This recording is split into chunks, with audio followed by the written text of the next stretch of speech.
Order. Child Development Co-Savings Amendment Bill, second reading. Minister for Social and Family Development.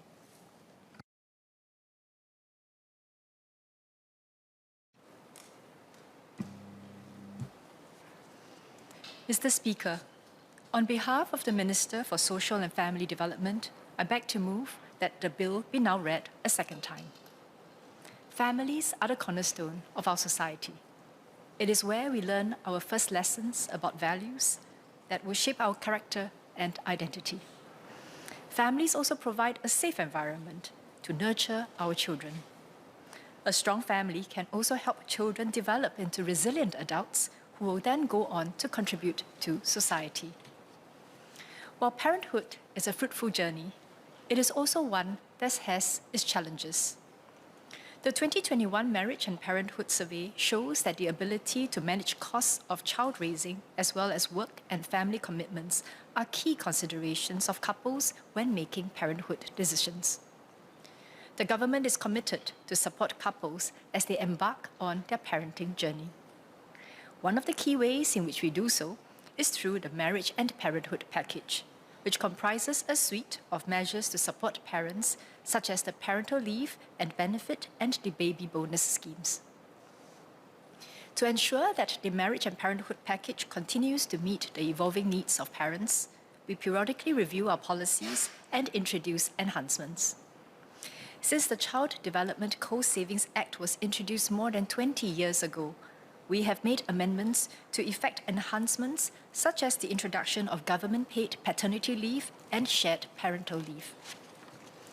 We have also introduced the government-paid maternity benefits to support mothers who are ineligible for the government-paid maternity leave because they are on short-term contracts. The latest round of enhancements in 2021 saw the introduction of the government-paid paternity benefit and government-paid adoption benefits to support working fathers and adoptive mothers who are shorter-term contract workers. This year, at Budget 2023, Deputy Prime Minister Mr. Lawrence Wong had announced the latest set of enhancements to strengthen our support for parents. They include an increase to the baby bonus cash gift by $3,000 and enhancing government co-matching contributions to the Child Development Account for eligible children born on or after 14th February 2023.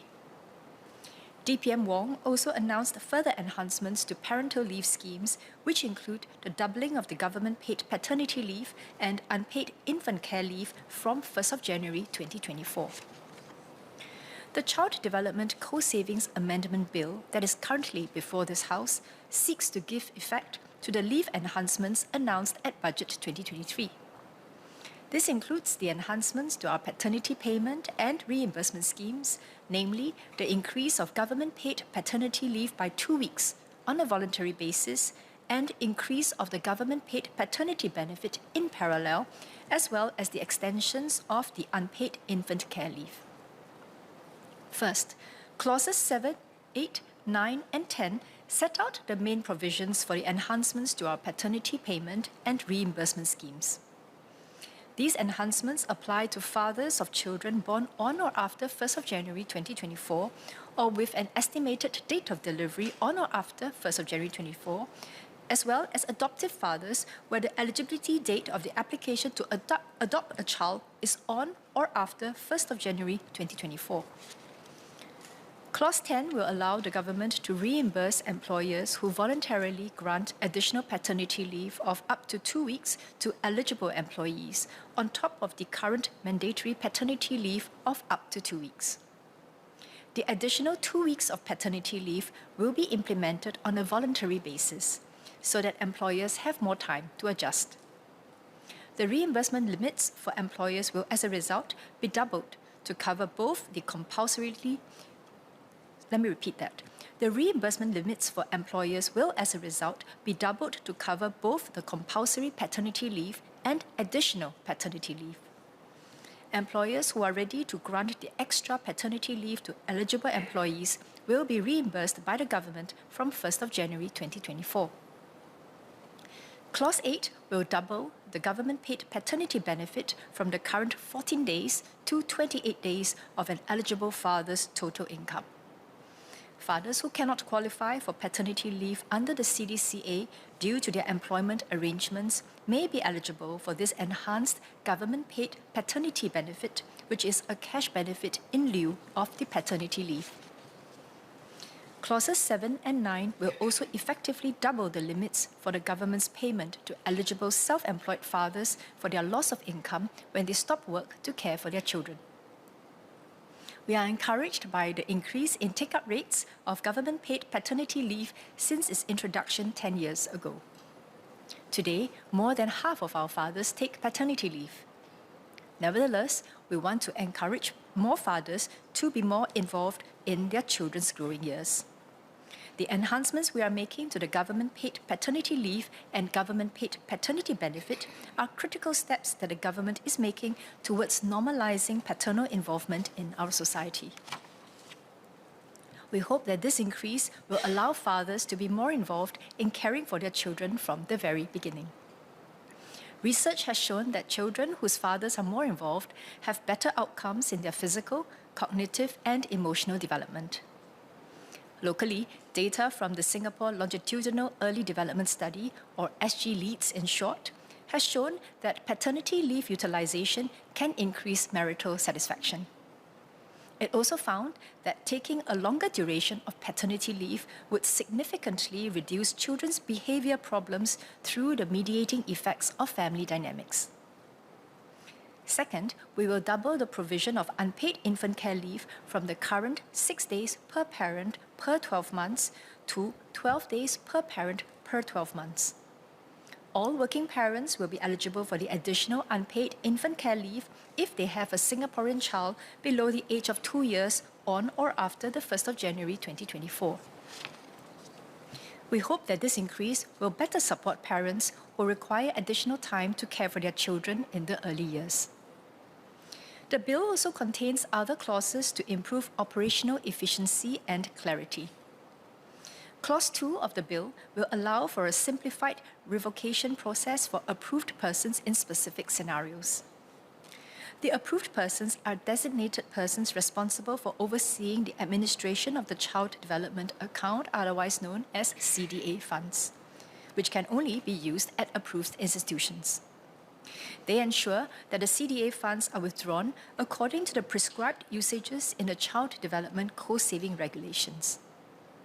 The simplified revocation process will be set out in the CDCR and are intended to apply in scenarios where the approved persons for the approved institutions are clearly no longer able to perform the role, such as when the approved person is wound up or dissolved.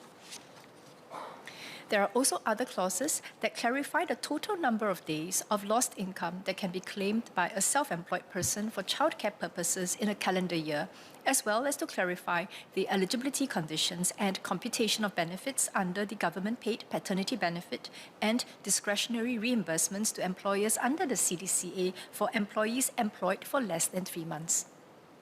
This will ensure that the relevant benefits are disbursed according to the design of the schemes.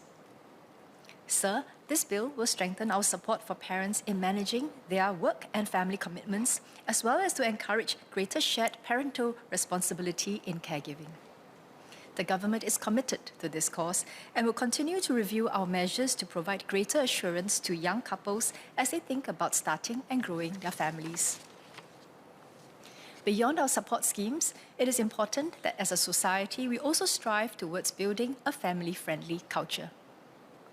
One key challenge that couples contemplating parenthood often grapple with is how to balance their caregiving and professional commitments. Hence, it is most heartening when we see employers step up to address this issue. Since the announcement by DPM Wong in February this year, there have been employers who have voluntarily started granting fathers the additional 2 weeks of leave, even ahead of the implementation date of 1st of January 2024. Take the example of Telstra, a global telecommunications and technology company that has been operating in Singapore for more than 20 years. Telstra has more than 20 staff. They have moved to review their paternity leave policy immediately after the announcement and started offering the additional 2 weeks of paternity leave to their employees from 1st of July 2023, before government reimbursement will commence from 1st of January 2024. Since then, some fathers have enjoyed the additional paternity leave and feedback has been positive.